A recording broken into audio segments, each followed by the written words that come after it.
When I heard the words, "we only invited special people" on the other end of the line, the cup of tea in my hand trembled and spilled a thin, dark ribbon across the newspaper. The sound of droplets on the wood table sliced through me like glass. I froze, the kettle still hissing on the stove, and for a second, the kitchen smelt like tin and old paper and betrayal.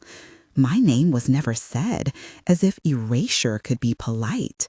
I am 73 years old, and I have spent the last decade arranging my life around one simple commitment: to make sure my son, Max, never had to worry.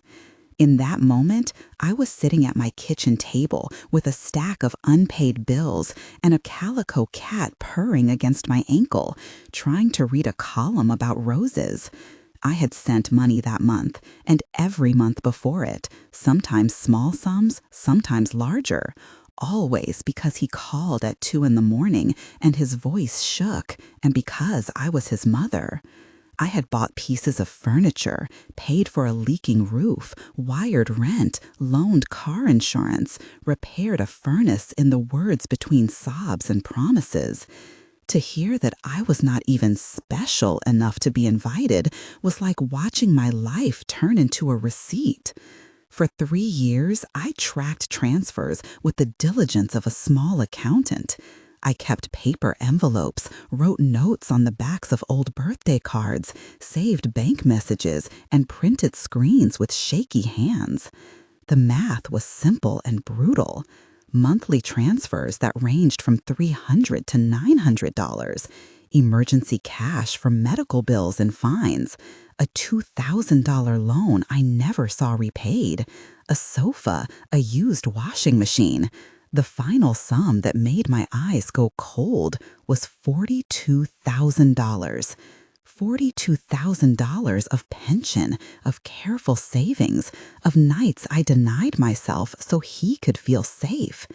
The image that haunted me was not of the numbers, but of the sofa where he now sat with his new wife, Lena, while I was not even on the guest list. The first instinct was shame. The second was a steady flare of anger that tasted metallic. I decided then not to be a quiet victim. I called the bank. I walked into the branch where Mr. Hill, the manager, had known me for 15 years and asked to review the standing orders. My fingers left sweat marks on the stamped paper as he printed the history of transfers. When I canceled the automatic payments, his face softened and he said, "You did the right thing." My relief was immediate, like the inhalation that follows holding your breath underwater. They did not take no politely. First, Max texted, then Lena called, and then there was a knock at the door. A woman I had never really met who introduced herself as Lena in a voice like a bell. Smiled while stepping into my living room and offered me a piece of cake. Her perfume smelled like citrus and new clothes. Max hovered behind her, his expression shuffled between shame and irritation. Their conversation began with softness and moved quickly to pressure, as if politeness could be a rehearsal for entitlement. "Mom, you know we love you," Lena said, pouring tea into a cup with hands that did not quite match the apology in her voice. "Love is not invoices," I answered, and the cup of tea warmed my fingers like a promise. They came with phrases, rehearsed and precise. "We only want what is best for you." "You are confused about your money." "A power of attorney would make everything easier." When the word power of attorney was said, a low, steady dread flowed over me. It sounded like a closing lock. The night after they left, I lay on my couch and went through a backstory that felt suddenly like evidence. I was born in a small town, the eldest of 3, the child who learned early how to mend a torn dress and feed a family when the winter took more than it gave. My father worked 2 jobs and my mother kept the books at home. I learned to count, to save, to keep secrets that were really care. I studied bookkeeping for a while and worked as a librarian where the scent of paper and ink became my companion. Years later, I married a man who taught me patience and how to plant tomatoes in a narrow yard.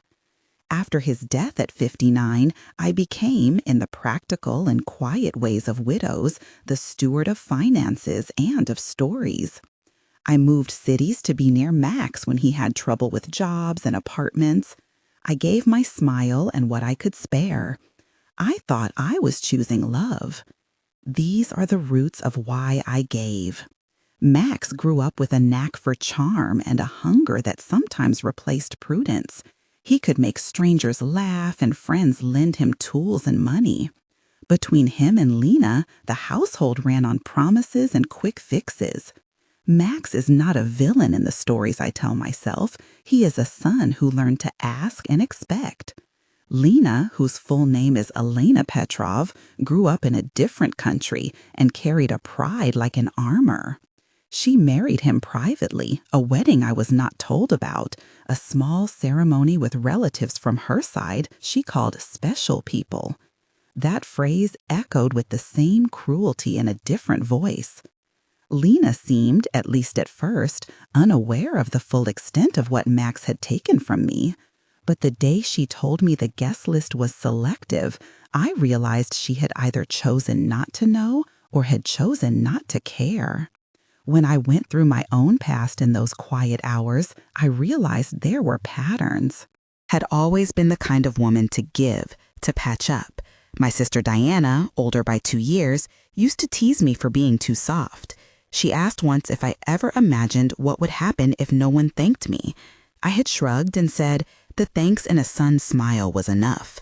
Now I had to piece together whether gratitude had been bought and whether my softness was a path to being erased. I began collecting proof. I photographed bank statements, saved text messages, kept receipts and dates. I wrote notes to myself about every conversation.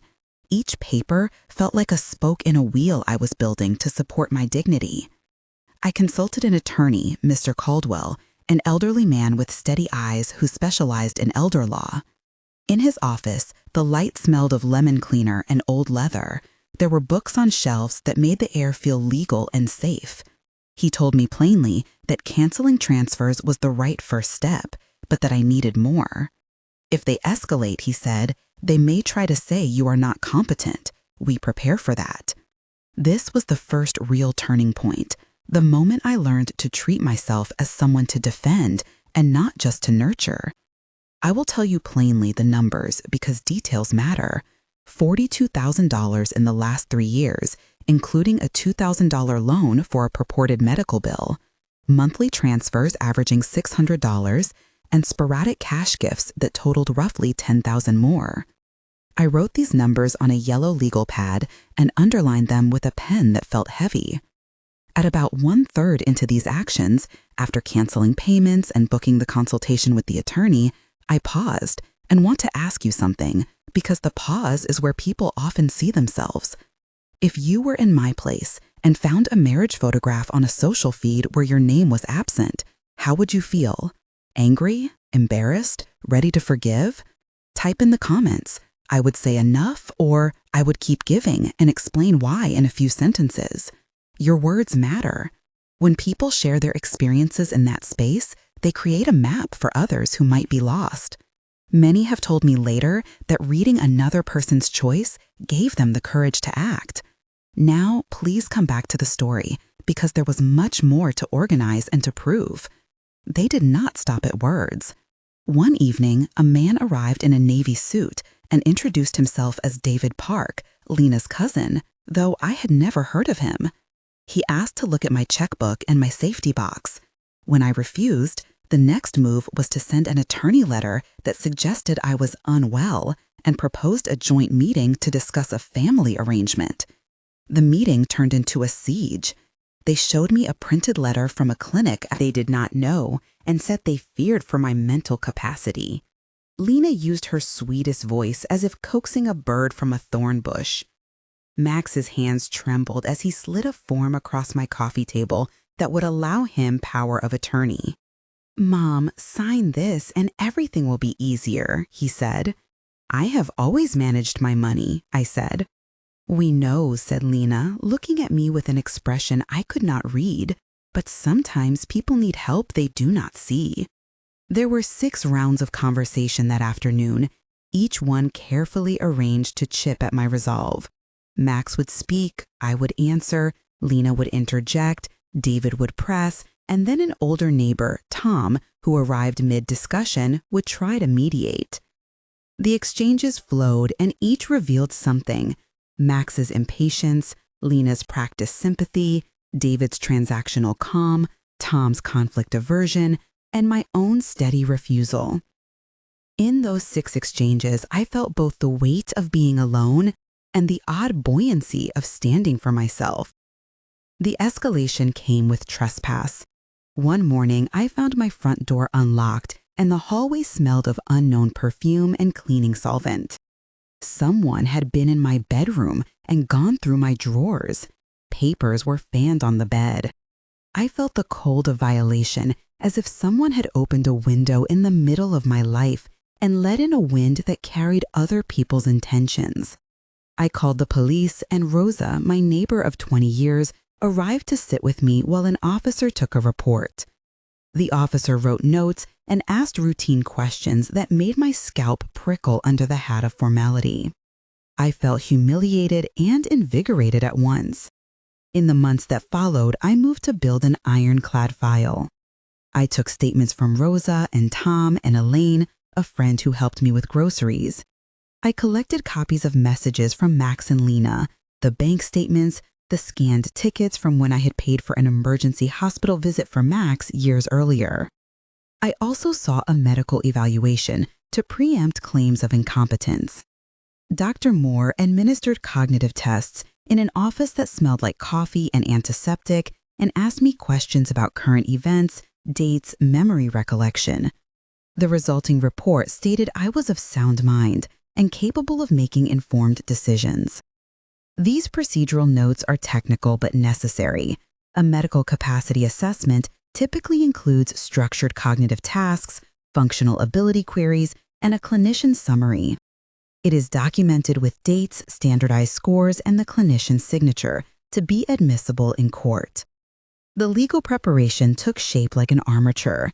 Mr. Caldwell filed an injunction to prevent any unauthorized access to my accounts and to challenge any attempt to obtain power of attorney without full disclosure and consent. He wrote letters to the bank, to local authorities, and to the attorney who had approached me on their behalf.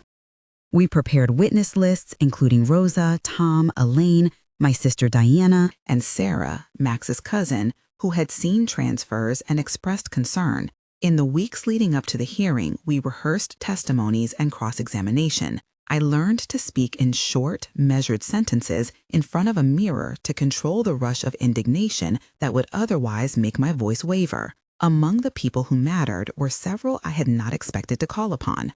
Tom, the neighbor, brought a photo of them in my doorway. Rosa wrote a clear affidavit describing the day someone went through my papers. Elaine, who runs a community center and had known me for years, testified to my routines and my social involvement. Diana, my sister, prepared a ledger that matched my own. Sarah wrote an email showing she had confronted Max about transfers months before. Each name carried a small story and a concrete act that helped build a picture of continuity and competence and of unwanted extraction. There were moments of raw tension that unfolded like painful, necessary rehearsals of courage. The first was the confrontation at my door when the power of attorney form appeared. I remember the click of the pen and the way sunlight fell across the paper, as if to spotlight a betrayal. My heart hammered.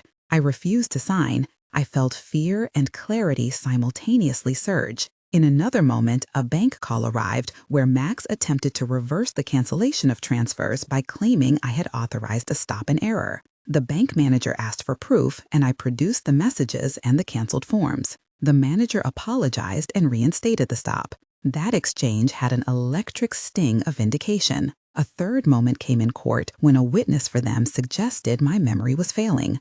I answered questions with specific dates and events, and the room shifted with every clear memory I stated. Those were my sharpest breaths. Each of the 3 moments above was dense with particulars. The door scene lasted 20 minutes, and in that time, I named the exact date I had stopped payments and cited reasons I would not sign a power of attorney without legal counsel. The bank confrontation took nearly a week of calls and a final meeting with Mr. Hill, who printed an audit trail. The court testimony lasted 2 hours and included cross-examination, where I remained composed, reciting dates of transfers and the times I had visited Max in apartments he had not kept. Each moment was about 500 to 600 characters in its immediate emotional weight, though they lasted longer in forensic reality. On the day the formal motion was filed to question my capacity, there were people in the gallery who knew me and people who did not. Lena sat with a folded piece of paper and looked around with thin confidence.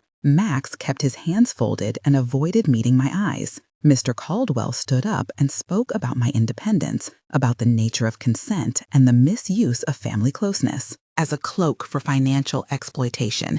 The opposing counsel made a show of concern and read words that suggested I was a vulnerable elder.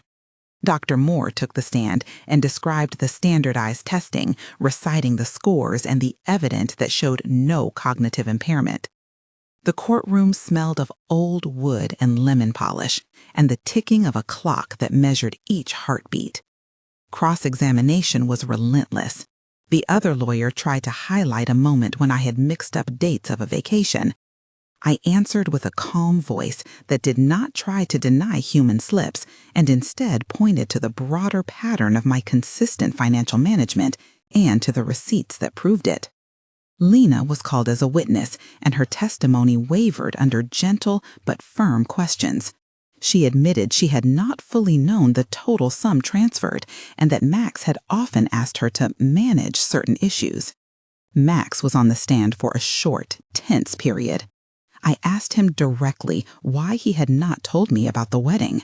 He admitted he had been afraid of my reaction, and that the phrase, "only special people invited," was meant to exclude extended family, not to be cruel, but his voice failed where the truth was necessary.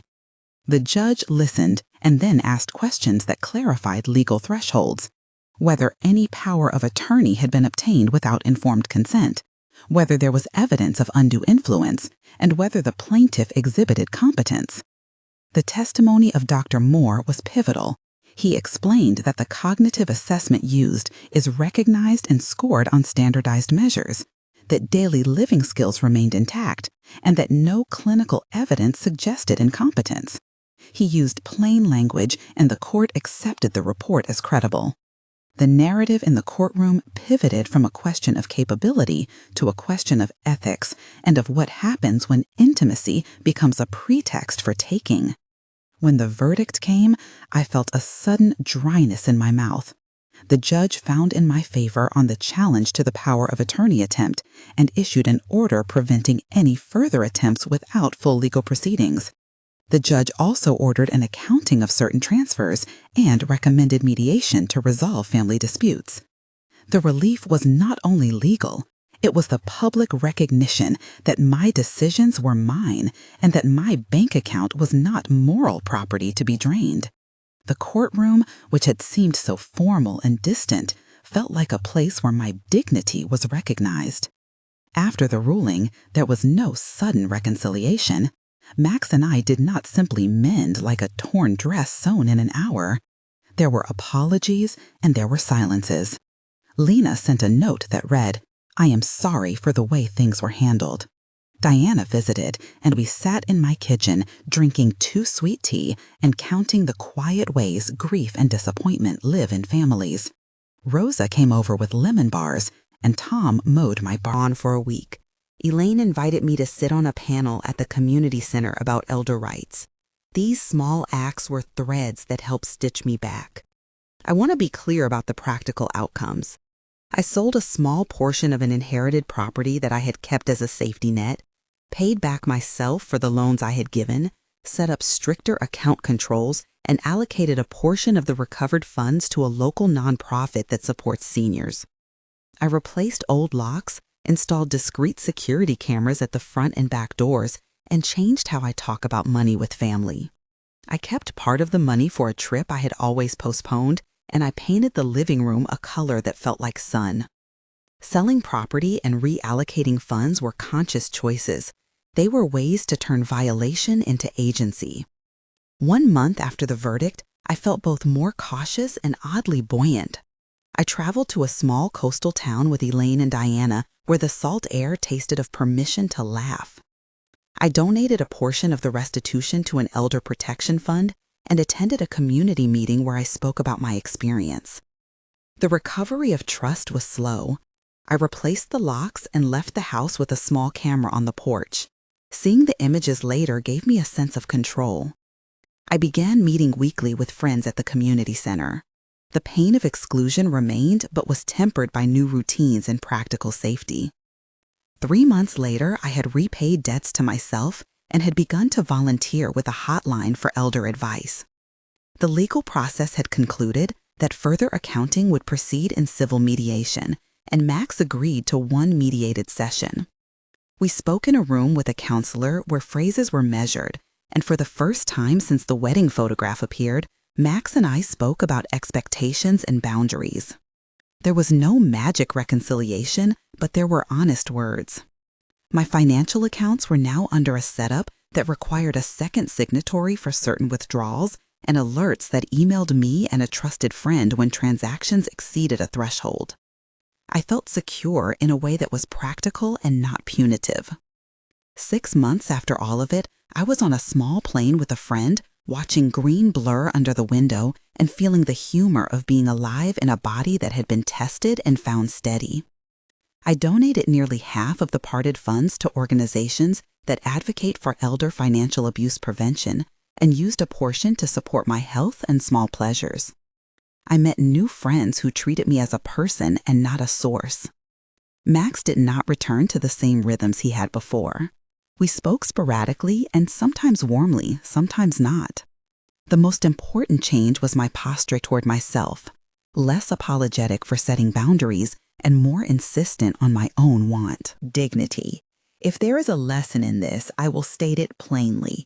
Exchanges that are called love require consent and do not entitle another person to your finances. Trust must be earned and cannot be assumed. If you recognize signs of financial exploitation in your life or in the life of someone you love, document everything, seek legal counsel, involve witnesses, and secure medical proof as capacity if necessary. No elder should be made to feel small for asserting a right to manage their own money. I do not want to end on bitterness because there were also small recoveries that became daily joys. I learned to bake again properly and gave away lemon bars to neighbors. I painted that living room a pale blue and hung a photograph of a summer when Max was a boy with mud on his knees. I keep a ledger, but I also keep a list of friends' names who proved their loyalty. I met someone named Arthur at a coffee morning who makes jokes about crossword puzzles and listens well. Rosa still brings me oranges. Elaine organizes our Thursday walks. Diana sometimes comes for dinner, and we talk about tomatoes. If you recognize anything of my story in your own, please speak. Tell someone, photograph evidence, call an elder support line, reach out to a lawyer who specializes in elder care. The small acts of recording and saying no can change the arc of a life. I was not naive. I had hoped that my sons and daughters would honor me without a court. I had not imagined being excluded from a photograph labeled special. But standing up changed everything. The woman they thought they could sideline became the author of her own life, and that is the real outcome.